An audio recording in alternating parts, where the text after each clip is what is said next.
Statement has just been released by Elizabeth Ailes, Roger Ailes' wife. I am profoundly sad and heartbroken to report that my husband, Roger Ailes, has passed away this morning. Roger was a loving husband to me, to his son Zachary, and a loyal friend to many. He was a patriot, profoundly grateful to live in a country that gave him so much opportunity to work hard, to rise, and to give back. During a career that stretched over more than 5 decades, his work in entertainment and politics and news affected the lives of many millions. We mourn his death and we celebrate his life. Could this month be any more impactful? Every day, it seems, there is something massive that is happening. Roger Ailes and I had a very interesting relationship. And I will tell you that I am torn, as Roger Ailes is one of the biggest tutors in my life and one of the biggest disappointments in my life. Roger was a tremendous performer and chameleon. He could be whoever he needed to be at the time, whoever he was around. He was a brilliant, brilliant man. I truly believe, I could be wrong, because he was such a great performer, I truly believe I saw the best side of him. In private conversations, I really liked him. The side of him that I saw, I really liked. The side of him that I saw come out towards the end, I despised and couldn't get away from fast enough. He was a very dangerous man. I think he knew that. I know he knew that. But I think it bothered him. I think Roger and I had a relationship that honestly, when I left Fox, we had a gun to each other's head. I'm the only one to have left Fox with minimal damage. As he said, "You're not leaving here. Nobody leaves here." I said, "I am." And because I had my own PR department, because I had my own radio show completely disconnected from him and Fox, because I kept my whole staff in my office and not in their office, we did some things right that had never been done before, and it really made Roger upset because he couldn't get his thumb on me. The one thing I learned at Fox early on, and I thought early on that it was a good thing, I would say, you have so many opportunities, have you thought about doing X, Y, and Z? And people would say, "Oh no, I could never leave here. I could never leave Roger. I owe him too much." I always thought that was really nice and loyalty, and he really could mentor you. As I found out within my first year, I'm not sure that's exactly what everybody meant. I think Roger would and did find out the dirt on pretty much everybody and then put his finger down on you, and he would control you.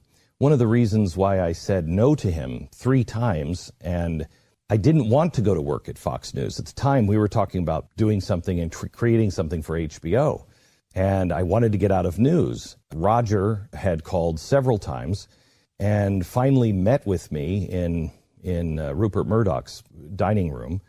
He said, what is it about the more money and the bigger ratings that we're offering you that you don't seem to be interested in? And I said, "Roger, you're very smart. You're very smart. But watching you, I know what you do." And I said, "You collect curiosities and you put them in a cabinet." And I said, "Right now, I'm a curiosity." And I said, "I would probably do the same thing if I were you. Anybody who could make a name for themselves outside of my empire, if I had your money, I probably would say, you know what, bring him in here. And then we'll just set him on the shelf and we can bring him out when we need him." I said, "I'm not going to be kept in somebody's cabinet." I remember the first month when I still really believed that we were on the same team. He had something called the brain room. We've never talked about this before. And little did I know what that brain room was really for. And he had talked about, let me put that through the brain room. And this is when I saw the good side of Roger Ailes. I saw the patriot. I saw the guy who would use his resources for good, somebody who was really a genius, truly a genius. And he would say, "Let's put this through the brain room." And we were talking about the border and everything else. And if you remember one episode early on at Fox, I talked about the border. And I said, I made a promise to these families down at the border that we would tell your story. I said, couldn't get the resources at CNN. I said, but the resources are here, and the cavalry is coming. That never materialized because it wasn't in the agenda.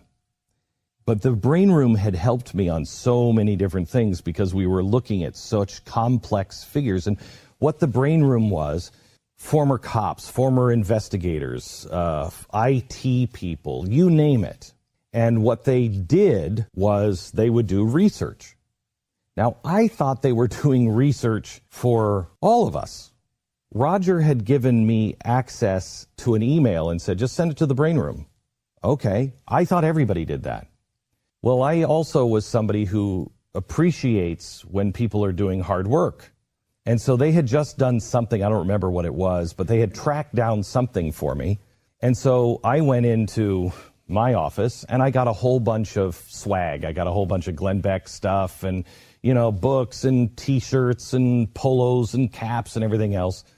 And I just brought boxes of stuff to Fox that day. And I went down into the basement where somebody had told me where the brain room was.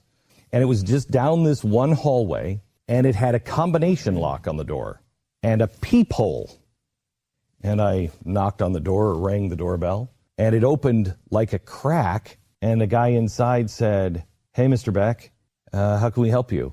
And I said, "Hey," it was weird, awkward. "Hey, I just got a bunch of stuff here, and I just wanted to give it to you guys and personally thank you for all of your help." And he's like, okay. And he kind of looked around behind him. The door was still open. I couldn't see really into the room. The door was open just a little crack, and he's like, okay, well, you know what? Our boss just walked out. I said, I just want to just shake everybody's hand and thank them. And he's like, okay, quick, come on in. He opens up the door, and I bring the box of stuff in, and I shake everybody's hand, and I see this pretty impressive room and a whole bunch of people in there. And I'm like, hey, I just want to thank you guys. And so what is it you guys do here? And they were like, oh, we just stuff like you. And I'm like, oh, that's great. Well, thanks, guys. I leave. That was the last time I was allowed to even discuss the brain room. The brain room was the private division of Mr. Ailes. So when people said, I owe Roger too much, I believe that to be true. I'd like to check with my attorneys before I tell you another reason why I believe that. But it was a scary place. Roger was a very, very powerful man. There are reasons that I have said very little about leaving Fox, and it has only spilled out in dribs and drabs. He's a very powerful man, or was. You did not take on Roger Ailes.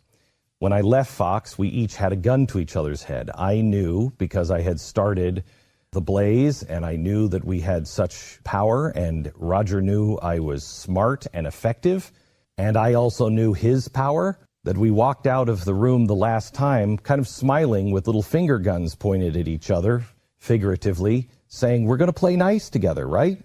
Right? We're not going to hurt each other, right? Because it would be bad for the country if we decide to attack each other. He knew that he could absolutely destroy me, but he also knew I would put chinks in the armor at Fox if we wanted to. I didn't think it was the right thing to do because I thought Fox did good, and I knew that there's nobody else. And you start taking Fox down, there's nobody else, as we are now seeing. And they did a few things, like insinuate that you'd been fired. Yeah, all of the things that all the things that you heard about me that were, Glenn Beck was fired. Those all came from Fox. But let's concentrate on Roger, on the good things and the bad things. Those were the bad things. Roger could be a very wicked man. However, he was unbelievably likable. And when I said I think I saw the real Roger Ailes, I could be wrong. But Roger and I, from the very beginning, had some things in common.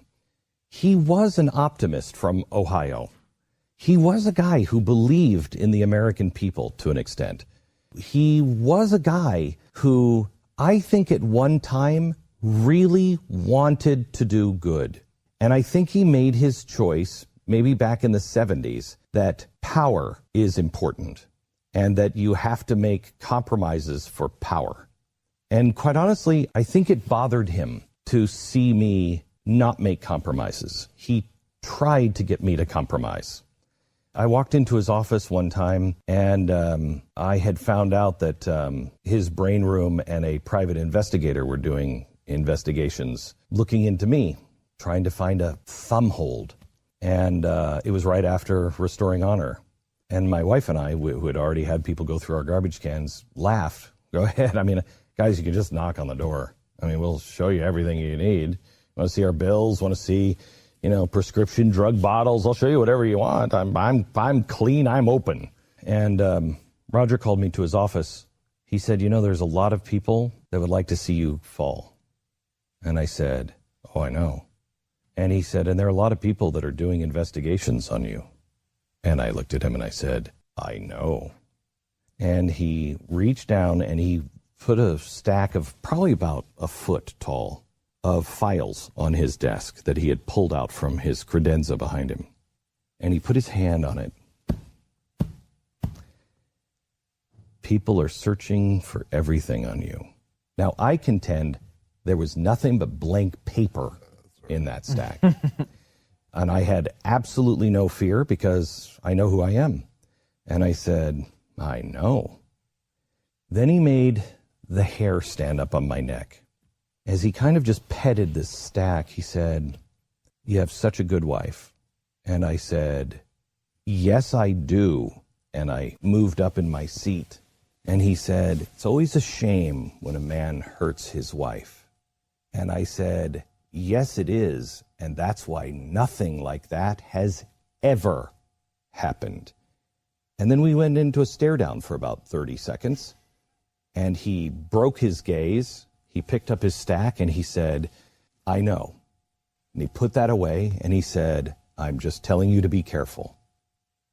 If I didn't know who I was, it would have destroyed. If I wasn't clean, it would have destroyed me. How can a guy say or do things like that and then you still have respect for him? Let me tell you, he was diametrically opposed to himself, and I think miserable in some ways when he allowed himself to reflect on it. Because let me tell you the amazing things about Roger Ailes and how he's affected your life, and you didn't even know.